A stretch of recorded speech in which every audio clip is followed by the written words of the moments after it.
What's up, guys? I'm Vince. I'm Greg. I'm Mark. And here's episode, I think, 6 or 7 of the MGV vlog. So, guys, we're going to talk about 2 topics tonight. Again, I know it's been a while. We've just been a little crazy, especially Comicon season is around the corner, which that's just going to be one of our topics. So, Greg, go ahead. Start talking about the first one we're going to be hitting tonight. Well, the thing that we'll be talking a little bit about will be the Rhode Island Comicon because, you know, a couple days away from now, it's going to be this upcoming weekend. And one thing I'll have to say about Rhode Island Comicon is that it's definitely something worth going to. I mean, 3 years ago, back in 2016, the late great Stan Lee happened to be there, and you already had a lot of great celebrities and attractions that were there. And one thing I can say about the Rhode Island Comicon that's worth going to is that at this convention, you have many celebrities and many themes that happen at this place too. Sometimes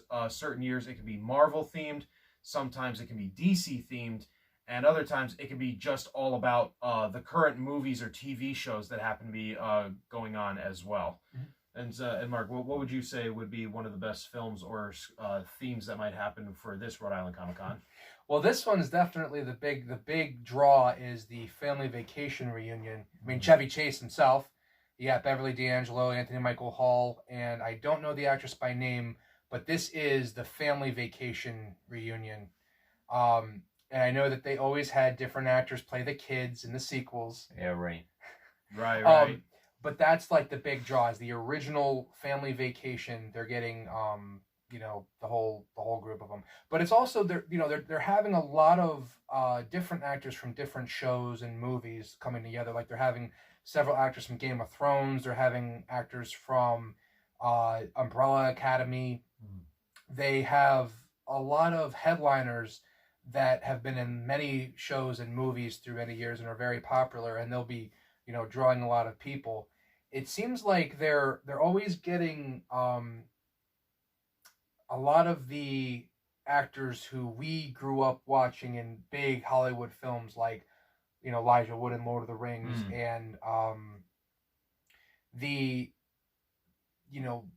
someone who, they'll get actors who are in the Marvel Cinematic Universe, like they're going to get Dave Bautista, they're going to get the Benedict Wong, who was in the Doctor Strange. They'll get like they'll get like, I'll call them like medium grade actors. They're not like A-list like Robert Downey Jr. or like those are Chris Evans, I'm assuming. But like when we went in 2016, they had Anthony Mackie and Sebastian Stan, who were Falcon and Winter Soldier. You see, you'd probably get Chris Evans. You wouldn't get Robert Downey Jr. You'd get Mark Ruffalo, but you probably wouldn't get like Chris Hemsworth. Well, Chris Hemsworth, I think, does certain ones out there, but those are like even not necessarily San Diego Comic-Con, but some of those like big, corporate ones. You won't. Yeah, right. See, I'm all about the independent cons, like Connecticut Horror Fest.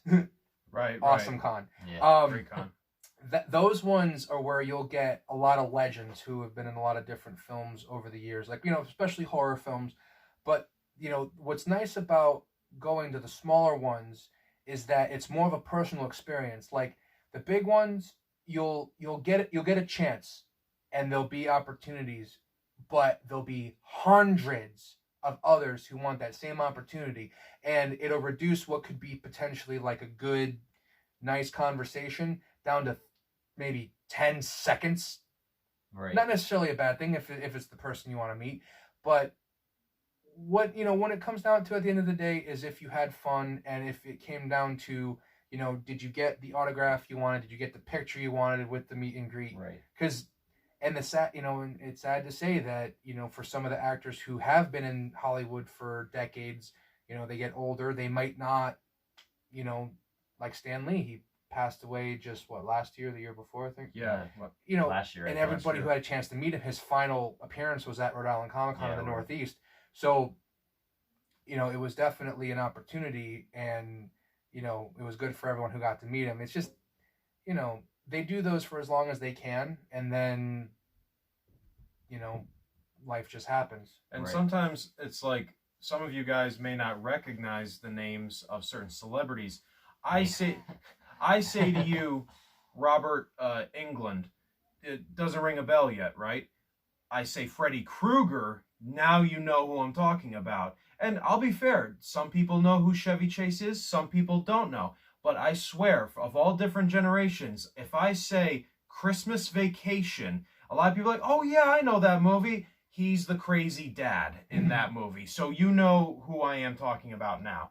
But yeah, no, honestly, of all celebrities, like, and even new and upcoming stars, like, you know, the Gotham TV show, Mark Mazouz, I believe his name is? David Mazouz. David Mazouz, sorry. Yep.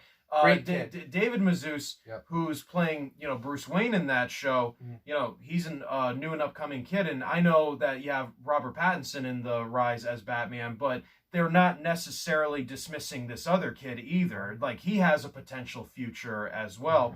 And for those of you that are old school and new school Harry Potter fans, you have a few actors and actresses that will be attending this convention as well. So, you know, if and I gotta say, even if you're not there for the autographs and the celebrities, it's a huge event to go to. A chance for you to dress up, a chance for you to be yourself completely, to collect. And sometimes, honestly, it's like going to a museum or going to a rock concert. You go there and you can just soak in everything and enjoy the sights. Right. And that's a lot of what you know, kind of brings the fans to all these events. Is, I mean, I like seeing the cosplayers. I've only cosplayed one time as Negan from The Walking Dead, which was fun. Didn't need a whole lot, just a leather jacket and a fake barbed wire baseball bat. And jeans and Converse and the bandana. And the Oh, red come ascot, on. yeah.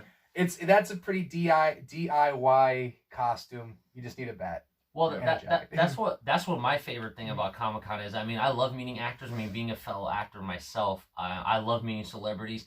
And going kind of off what Mark was saying, that going to cons, it's almost like a gamble. You're gonna get the bigger cons are gonna have the bigger celebrities and more people that are gonna be known. You're gonna be like, oh, I know that person from such and such, but you run the risk of wasting your whole con to get one autograph, depending on how much, if the people are late or if the line is really long or they take breaks. So you're always running the risk. But if you're going to con, just experience overall, like people dressing up, the actors, everything, it's just a very cool environment. It's almost like their own community, you know, nerdy people or whatever they would like to be called, you know, dressing up. Like I myself, I'm excited because I'm gonna actually premiere my 2 new costumes I just bought. And just cosplaying is a whole thing. You can get people that, like Mark said, just quick, you know, Q&E, you know, go to the store, you buy a couple things for a few bucks. Or there's some people that spend like thousands of dollars, hundreds of hours building stuff. And it's just cool to see that, like, you can be somebody that just threw a $5 cape on their back and they're Superman, and you get somebody that put a lot of time in it, and everyone's accepted there. I think that's always awesome.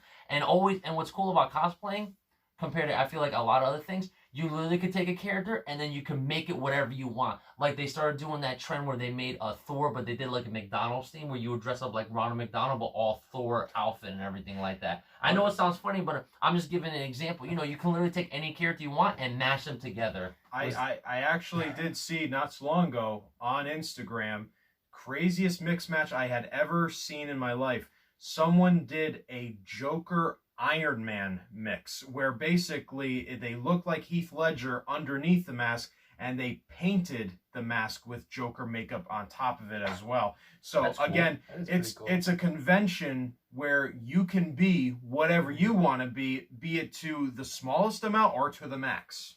It's true.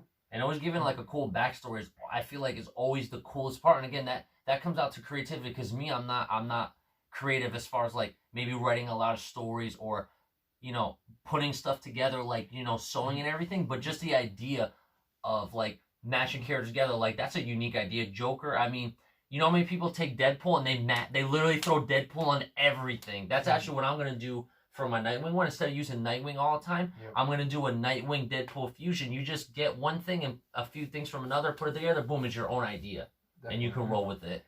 There was one that I loved. It was old school looking Bane from the comic books holding a prop Bane from The Dark Knight Rises, like Tom Hardy's head. Oh, that's kind of cool. Yeah, it's that like is cool. It's like, yeah, that's cool. Who's the real deal now? Right, exactly. I mean, I've seen a many posts, and I've seen it one time when I went to my very first con, which was Steel City Con in Pittsburgh. Some guy literally came in an Iron Man costume made out of cardboard box. Literally cardboard box Iron Man suit with pencil, pen, drawing, and stuff on it. I mean, if you can We do would it, have you can gotten do that it. in the 80s. That's what it would have been back then. I mean, and plus, and it is also what's cool too is that seeing people of different genders playing their roles. Like there's guys that dress up like Sailor Moon, or there's people that gender bend stuff all the time, which is really unique. Sometimes they might not seem like they're that unique, but sometimes I feel like a lot of people take a lot of time to do it. Like there's always the female Joker and the male Harley Quinn. I always like seeing contrast like that because there's always a cool twist, and I feel like in certain things. And that, you know, that's generally how, you know, creativity goes into these events. Because it's not just about the meet and greets; it's about the people that go and everything. And you know, it's like us. We're all going. Exactly. I don't know if you guys are gonna be there, but remember, Rhode Island Comicon is November 1st, 2nd, and 3rd. So if you guys want to meet us there, we'll be there. I think that, you know, as far as New England goes, this one, you know, because you'll have New York, you'll have Boston, and then, you know, you go further Mid-Atlantic, Midwest, and then there's like Dragon Con and well, yeah, well, that's what I was saying before, that Rhode Island Comic Con I feel like is the largest one for being like a smaller convention. Like New York is obviously the biggest on the East Coast, but Rhode Island I feel like is pretty close to that. Right. Well, Rhode Island has got to the point where they're getting like actors who are in the MCU and other like franchises like that. Because, you know, a couple years back they'd get, you know, like I remember in 2013 when I went, Danny Glover was one of the headliners. Oh wow. Yep, he was there. It was several actors who were like. Was it like a Lethal Weapon thing or just in general? Just in general. Oh, I mean, you know, they wouldn't have gotten Mel Gibson. Of course not. No. I was actually surprised they got Mel Gibson to do an interview for the special edition release of Mad Max, the Blu-ray. I was like, Mad Max was the re-release. Original, okay. Yeah, the re-release of the original one. Well, supposedly I heard that they're thinking of having Mel Gibson and Tom Hardy's Mad Max meet each other in the next movie, which I doubt that's going to happen. There's a lot of theories about that. Yeah, we could do a whole topic about Mad Max and other like continuity things and everything. But ultimately, it's, you know, that in several years, I mean, they have gotten the crowd control, you know, they've gotten a better handle on that, because there was actually, I think it was the year after that, 2014, they had so many people come, they had to turn people away because they overmaxed the. It becomes a fire hazard. It becomes a fire hazard. Yeah. They actually had the fire marshal there turning people away because they could not fit anyone else inside the building. Now they have it set up so that you go through security, you can go through the Dunkin' Donuts Center, which is like the sports arena. Which you can buy Dunkin' Donuts from there. Oh, of course. I mean, that's. I don't know. You never. Some places they don't. Right, but that's where they'll have the headliners and everything, and then the other building they'll have the long list of guests who will have tables set up, and you know, you kind of have to, at least the last 2 years they had it so that you had to go around the building to get to the other side, to go through the walkway to go up into the next building, and you have to go in like one way. You can't go back and forth. You have to leave the building, walk around, and come back the other way. It's just a better way of flow of foot traffic and everything. And it's definitely helpful because there's so many people that go. But you know, it looks like the lineup that they have is definitely pretty solid. It's pretty solid, and they definitely have a lot of, you know, they have some returning guests, they have some very new guests, and you know, it looks like it's going to be great. How about, you know, anything else you have to add about Rhode Island? One thing I will definitely say about Rhode Island is that I gotta say that the town of Providence, very cool town. Rhode Island, great state, and yeah, like for those of you, I've actually run into a few people that, you know, they don't know what a Comic-Con is, or they've never been to one.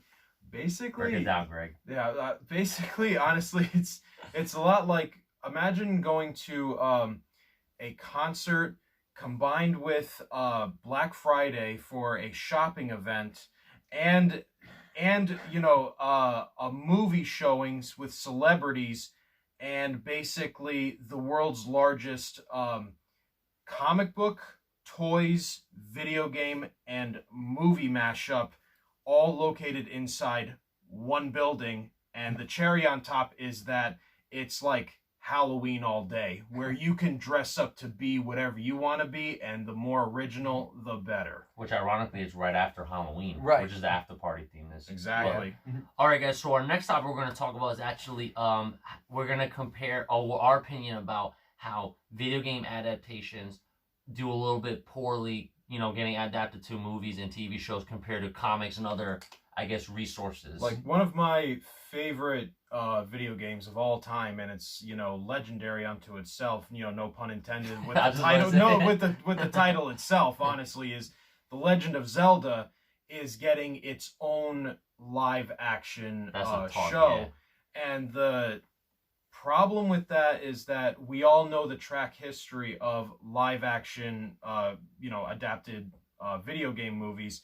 And usually the general consensus is that, they suck. They really don't do that well. Or they have one or two shining moments, but whoever is in charge of them always goes left field with them sometimes. It's like they're mediocre when they have potential to be great or good. Like Doom from the early days, Warcraft, the World of Warcraft video game that became a movie. For those of you that are Assassin's Creed fans, be honest, how great was that Assassin's Creed, video game? I mean, the movie. The point is that sometimes these things don't work out well, and sometimes you think that, will you take a chance and it might be a success, like Henry Cavill doing The Witcher on Netflix, or is it a potential bomb, like some of the, a terrible movie, that could happen, or TV series that could happen. I mean, one of my biggest problems that's going to happen is the protagonist is technically a silent character. How are you going to do a show about a silent character that's live action and he can't talk? Because essentially he does talk, there's just no dialogue present at the time. So, it's... Well, that's kind of where the filming goes to have their own adaptation. Because, dude, you think about it, even when they do movies like Harry Potter or any books like that, they're taking a consensus of like what you read in the novel, but then you have to add your own flair to it. Like, people were complaining when they did the 50 Shades of Grey how the person who played Dorian Gray, is that how you say his name? Whatever the Christian Grey. Dorian Gray is a portrait. Oh yeah, right. Okay. Sorry, guys. But like everyone's complaining, like there's like, oh, it could have been different, but eventually you have to put your own interpretation. But I feel like with video games, they're so afraid to follow source material because they don't want it to be just like the video game. They try to take too much creative thing, but they go off left field. Like, look at I love Resident Evil. I love all the video games. I played all of them. I did not like a lot of the movies. I liked maybe the first two, maybe the third one. Then they started going like off to left field. I didn't like that. When they could have just followed the books and the video games, which I heard they're remaking that as well, which would be cool. Yeah, definitely. One of the reasons that I think we brought up this topic was because of the mediums that these sources are. So you have a comic book, and essentially a comic book can be looked at as a storyboard that somebody could follow off of play by play and adapt into a film. They just have to write the script. A book or a novel or a short story even, you could even take direct passages and write them into the script. Right. It's just where the creators have to take, from their mind's eye and put it, and make it happen and bring it to the screen. Video games are a little bit different because that's a created it's a created experience, like where you're in control of a character in a situation. And it plays out like a film as the story continues. Or, in the early days, 8-bit, Nintendo, it was just like a character moving across the screen. And it was like with Legend of Zelda, that there actually started being like a developmental like story to it. Like you progress, and it wasn't just like, oh, get Mario to jump from here to here up to Donkey Kong, and then that's the end of it. You just have to rescue the princess. No, there was a progressive story. And that's how, video games had changed over time, because you'd go through different levels and you'd advance, you'd get experience points, you'd keep going. And I think it was always hard to do proper adaptations because you're taking that player experience out of it. And if they were to just adapt the story, it would be fun for fans, definitely. It's just it's harder for like an adaptation of a video game because the story that's being told, like you're controlling a player, and they like you're experiencing it as like how they are. So when you see a room for the first time as the character, it's like you're seeing it, and that's why a lot of those. But you become the character, Yeah, like and in the especially story you're not the character. You're watching somebody, like as if somebody else is playing. Exactly, and that's why a lot of those first person games like BioShock or you could in parts of Fallout you could be the first person. Like you're experiencing it. It's supposed to be you, like Right. Doom and Wolfenstein and all those ones. It's supposed to be you, even though your character has the powers and everything. Unless you do have the powers, but I mean, I don't know if anybody here has the powers. It's just more like I got the power. I know I have the power. If you take a look at what game to film movies have been successful, they've been like reviews have always been harsh. They say that some of the best reviewed films were Rampage with The Rock, the Pokemon, Detective Pikachu. Actually, that was good. That because some people probably looked at that as like less a video game adaptation, more of a live action film with their favorite Pokemon characters, even though it is a video game adaptation. It depends. Again, I guess it really depends on what you're looking for, because I mean, they did that. I was just thinking about it too when they did the movie Max Payne with Mark Wahlberg. Yeah. I mean, pretty much Max Payne was just it was like a movie, like a revenge movie, and they went to this whole other thing to make it unique. That was part of a string of films that they took some liberties with. Like there was a time like between like 06, 07, 08 when they did Hitman, they did Max Payne, they did Prince of Persia. They took ones that had a pretty set setting and story and character, and they took a lot of liberties with them. And they weren't awful, but they didn't live up to what the characters could have been. Like you could look at the Transporter movies as like the Hitman, or like Jason Statham even looks like Hitman. He probably should have played Hitman. Yeah, right. Could have. But with like you have Mortal Kombat, the very first one. That one was a pretty decently done video game movie for its time. For its time. And Street Fighter, as cartoonish as it was in parts, it actually accurately portrayed the characters. Right. Guile and all them. Is that the one with Jean-Claude Van Damme? Jean-Claude Van Damme. Yeah. I'm gonna kick that son of a bitch's Bison's ass. I'm like, so hard. The next Bison wannabe is gonna feel it. With ones that came out later, like you said, Resident Evil. Yeah. Those ones were Paul W.S. Anderson made that franchise all about action and special effects. There was no real like horror element like the original film. They wanted to do a film that would have been directed by George Romero, the grandfather of the zombie film. Zombie franchises.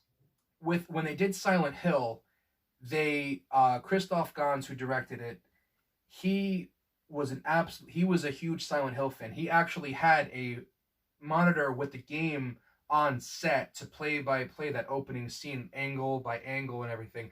They did take a lot of liberties with the way that the story flowed. It was a very different You're talking about Silent Hill the movie? Silent Hill the movie. Oh, okay. Yeah, no, Resident Evil was like very different from the video game. The very first they just throw in characters. I feel like they call the Resident Evil by throwing the characters from and the little game cameos. Yeah, and like throughout that franchise, they did that as like fan service, but it didn't, because the continuity in that series was like always like odd. Yeah, weird. Because they'd start in like a very different setting, and they wouldn't fill in all the backstory of what led up to it. Because you go from 2 to 3 and the world's over. Yeah, right. It's crazy. But Silent Hill was a little bit more straightforward. But that one got like so-so reviews because it was pretty well adapted from the game, but it kind of confused a lot with the characters didn't.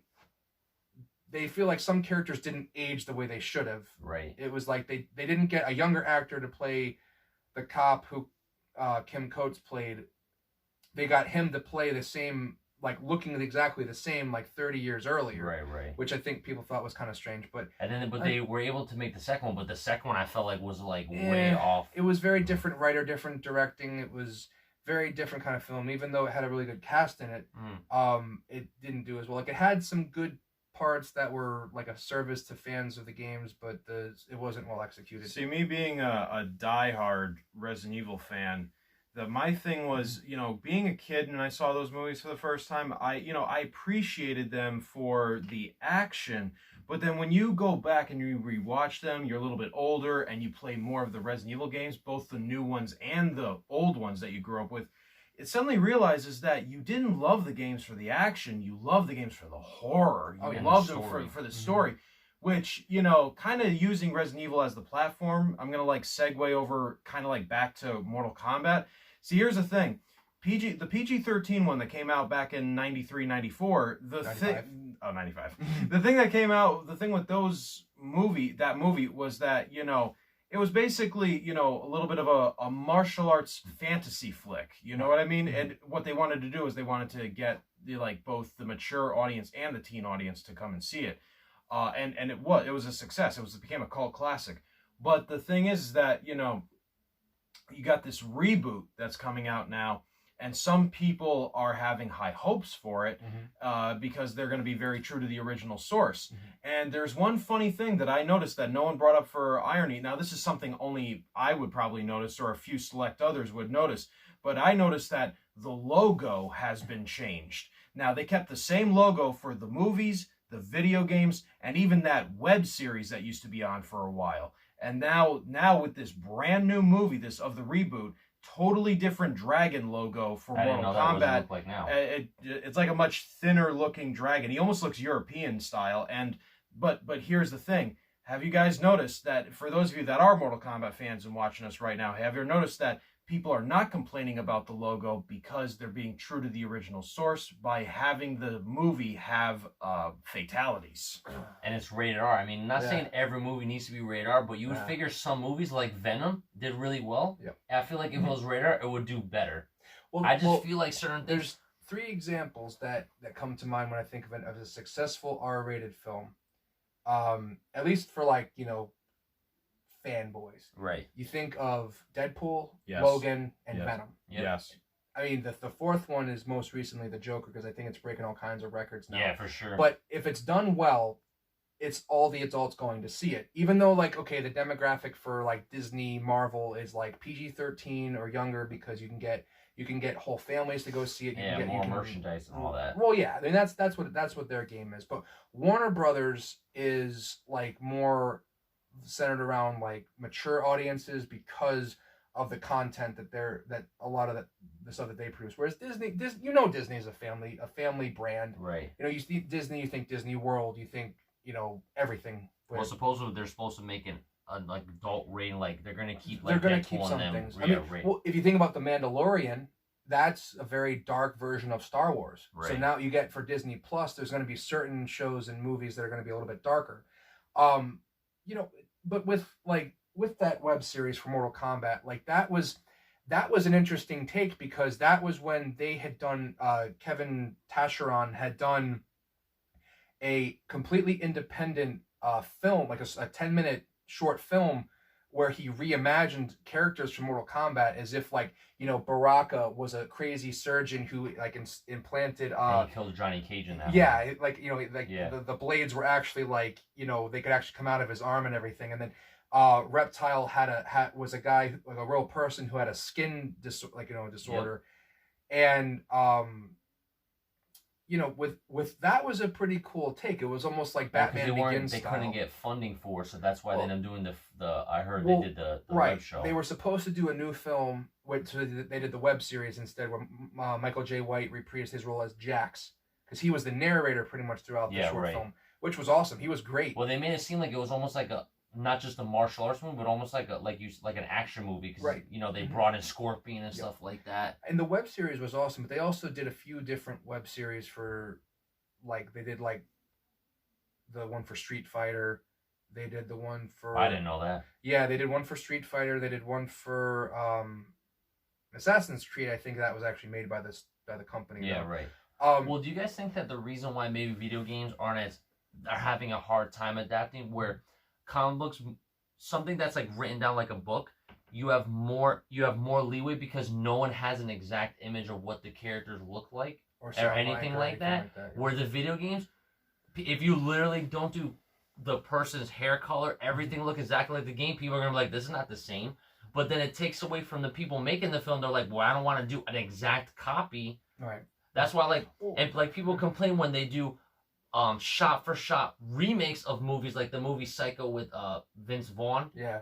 People hated that movie because they're like, literally, it's just a shot for shot of the old one. So I feel like filmmakers, they had that tough decision, like, do I want to do a shot for shot of the same game that everyone knows what's going to happen? Or do I want to do my own thing so people don't know what's going to happen? But if you look at books and comics, you know what's going to happen at the end of those things too. See, like my my true like profession, my truth calling in life is being a writer, and that is a real big challenge because, you know, whether you're a screenwriter or you're a video game screenwriter, either way, that is one of the biggest challenges because you think about it, you got to take the script from the video game and the story plot line from the video game, and you have to adapt it to film. And we're talking about an easy game that you could blow through no problem very quickly is like 5 hours. Now, you mean to tell me you're going to take 5 hours of gameplay and put it in a 2-hour movie? Even, and let's be generous, a 3-hour movie? It's not going to happen. So what you have to do is, how can you come up with a very tough formula and pull it off well? And the formula is basically something that's original, but something that's also very true and very close to the game source, the original source of the game. I mean, with the way that games are made now, like Death Stranding with Norman Reedus, That's like movie. That's quality. like a movie. They're being made like movies, so there's almost no point in adapting them to screen because you might as well just watch the cutscenes from the game and you'll be seeing a movie. It's the fan service that I think what it is because, you know, when people grew up reading comic books, oh, I can't wait to see that live action X-Men movie, and then, you know, video games, oh, I can't wait to see the Super Mario Brothers movie, and then we were all gracefully disappointed. Well, anything is a hype. I feel like if anything gets made into a movie, I mean, how many baseball players? Yeah. There's movies that are based on baseball players and you know, sports things too. So I feel like it's just a nostalgia thing that everyone wants to see it on the big screen. Right, and that's what it becomes, or at least an adaptation of live action, whether it's a TV series or a web. Well, now it's like, you know, Netflix, web series, Netflix, everything. It's, you know, like you can do like a Netflix deal like Castlevania. Right, that was cool. That can adapt pretty well from a video game because you can animate it and the designs and everything can be very realistic. Whereas live action has its, you know, set of challenges because you have to have the right kind of like people working on the special effects, the right cast. Well, there's more limits too. Right, I mean, anime you can draw and do more things and be more creative, but I think we should probably wrap it up. So I don't know what you guys want to say. Yeah, Greg, you can probably finish it off today. So basically, just wanted to say that, like, just wanted to follow up with you guys on an old school project that came out a long time ago. And for some of you that are watching us now, this was way before your time because I was in middle school when this came out. And maybe before my time, Greg. I'm a little younger. This was they had what was called the Final Fantasy movie.